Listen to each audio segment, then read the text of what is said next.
Myth number 3. Everyone needs a CPM machine. If your surgery was many years ago, you may remember the CPM machine. Are you ready to get back to the activities you love after knee replacement? Well, we're here to talk about what really works. The Total Knee Success Podcast is your trusted guide before and after total knee replacement. Here you'll find practical tips and evidence-based strategies, not personal medical advice, just education, all to help you manage pain, rebuild mobility, and get back to living the life you love. Let's dive in. Welcome back to the Total Knee Success Podcast. Thanks for spending a little time with me today. In this episode, we're going to talk about some of the biggest misconceptions I hear about total knee replacement. These myths can come from online forums, from well-meaning friends and family, or sometimes from older advice that no longer matches what research shows today. This is part 1 of a 2-part series. Today, I'll walk you through the first 5 myths, explain why they don't hold up, and share what the science actually says, so you know what to expect and can focus on the things that truly help your healing. Let's jump right in. Myth number 1, no pain, no gain. This old saying shows up a lot. Many people believe that if they aren't pushing through pain, they won't make progress. But here's the reality. Progress after knee replacement does not come from grinding through pain. In fact, forcing yourself through sharp or worsening pain can actually set you back. Pain often triggers swelling, and that swelling can temporarily shut down your quadriceps, the same problem we talked about back in episode 9 on rebuilding strength. When that happens, it becomes harder to activate the muscle and makes simple movements more difficult. Most people do experience discomfort for several weeks, but the key is that your overall trend should be moving in the right direction. And this isn't just my opinion. Studies tracking thousands of patients have shown that people who gradually build strength and motion while balancing activity with enough rest end up with better long-term function and less pain compared to those who push too hard, too fast. In other words, steady and consistent beats aggressive every time. Myth number 2, you must hit 120 degrees of knee bend by 4 weeks. This one creates a lot of anxiety. People hear that if they don't hit a certain number quickly, they're behind or even failing. And the truth is that range of motion develops at very different rates. Some folks bend easily and early, while others take more time. Both paths can still lead to great results. Doctors usually keep an eye on your motion, and they may pay closer attention if your bend is still under 90 degrees around 6 to 8 weeks. At that point, your surgeon might bring up a procedure called manipulation under anesthesia, or MUA. Now, the name can sound a little alarming, but let me explain what it really is. An MUA is a short, non-invasive procedure where you're given anesthesia so your muscles can completely relax. And while you're asleep, the surgeon gently bends and straightens the knee to help loosen up scar tissue that's holding you back. There are no cuts, no implants, and it usually takes just a few minutes. If your surgeon is talking about doing this, obviously speak with your surgeon about exactly what procedure they're talking about. Only about 2 to 5% of patients ever need a manipulation under anesthesia. Most people quickly regain motion and often catch up to their peers after this procedure. Many patients describe it as more of a reset button than a setback. I've personally seen many patients benefit from this procedure. And afterward, when therapy is timed and dosed well, they hold on to the extra motion they gain and sometimes surpass prior expectations. And clinical studies back this up. For example, one study found that on average, patients improved by about 46 degrees of flexion after a manipulation under anesthesia, moving from around 72 degrees to 118 degrees within 6 weeks. Other studies show that when it's done earlier, within about 12 weeks, the gains are usually larger and more lasting. But here's the key. It's what you do after the manipulation that's just as important as the procedure itself. Consistent physical therapy, especially in the first few weeks after the procedure, is critical. Therapy helps to lock in those gains by stretching, strengthening, and gradually challenging the knee through safe motion. Without that therapy, the knee can drift back towards stiffness. So when MUA is used wisely and therapy is paired well afterward, it can really turn the tide for patients who are stuck. Myth number 3. Everyone needs a CPM machine. If your surgery was many years ago, you may remember the CPM machine. CPM stands for continuous passive motion. It's that motorized device that slowly bends and straightens the knee while you basically just sit there. Back in the 80s and 90s, almost every patient went home with one. At the time, the thinking was that it would prevent stiffness and speed things along. But over time, research showed otherwise. A large Cochrane review looked at dozens of studies and found that CPM only added about 2 degrees of extra bend at 6 weeks. It didn't make a meaningful difference in pain, function, or long-term outcomes. And a 2019 meta-analysis confirmed the same thing. No real benefit, just more cost and longer hospital stays. I've been a therapist for quite a while, and I'm well acquainted with CPM machines. And it wasn't only that CPM didn't help much. Some patients actually had problems from it.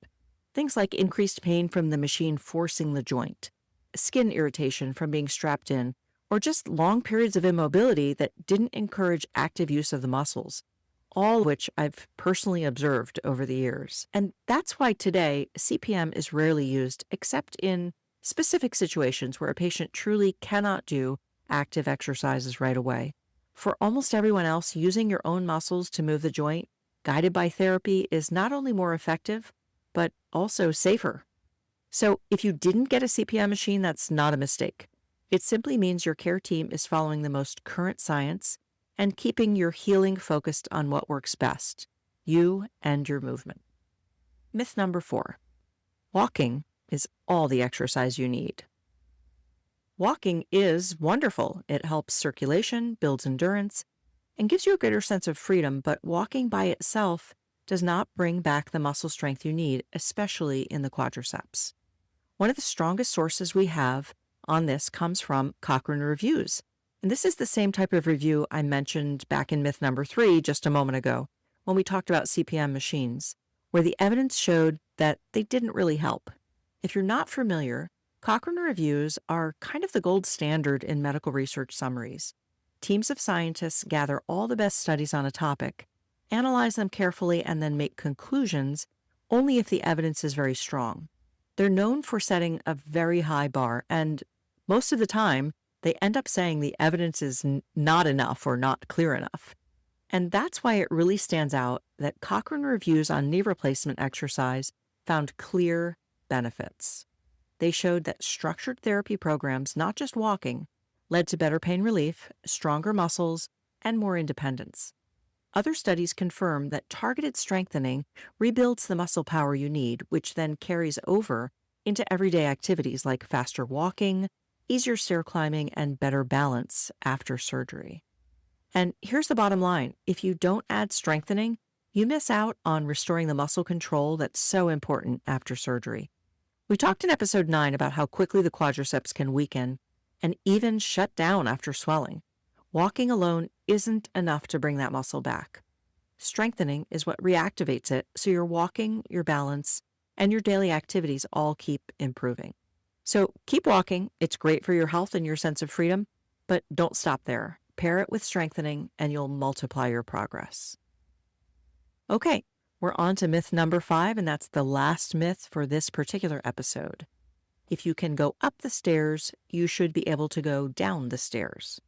At first glance, that statement sounds logical, but in reality, going upstairs and going downstairs are different tasks for your knee and your quadriceps. Think of it like driving. Going uphill is one thing, but applying the brakes downhill is another.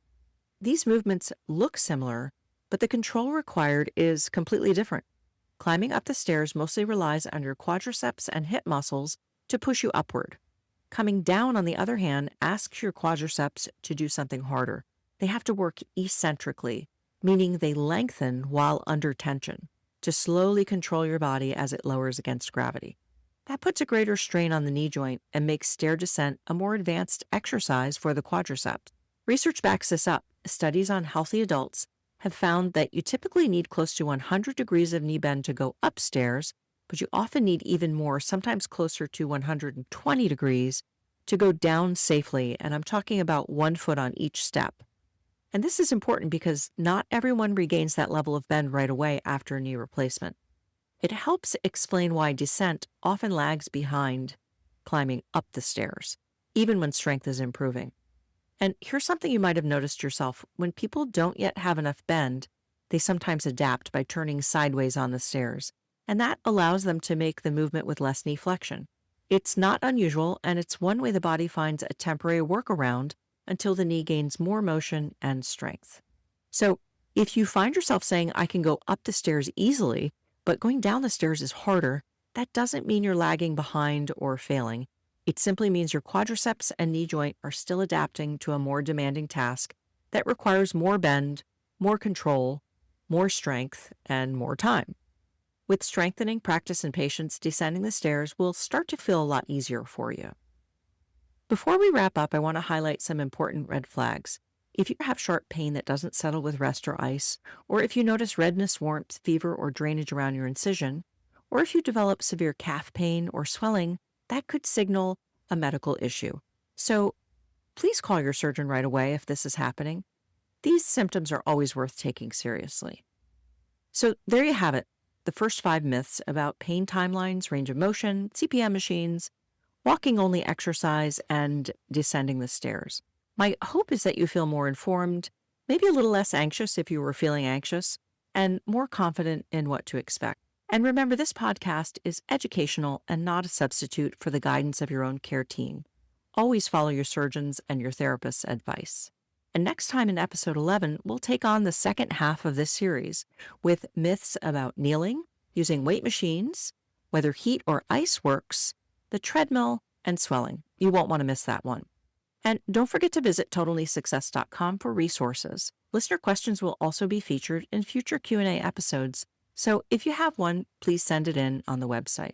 Thanks for being here with me today. If this episode was helpful, please subscribe and share it with someone who's preparing for knee replacement.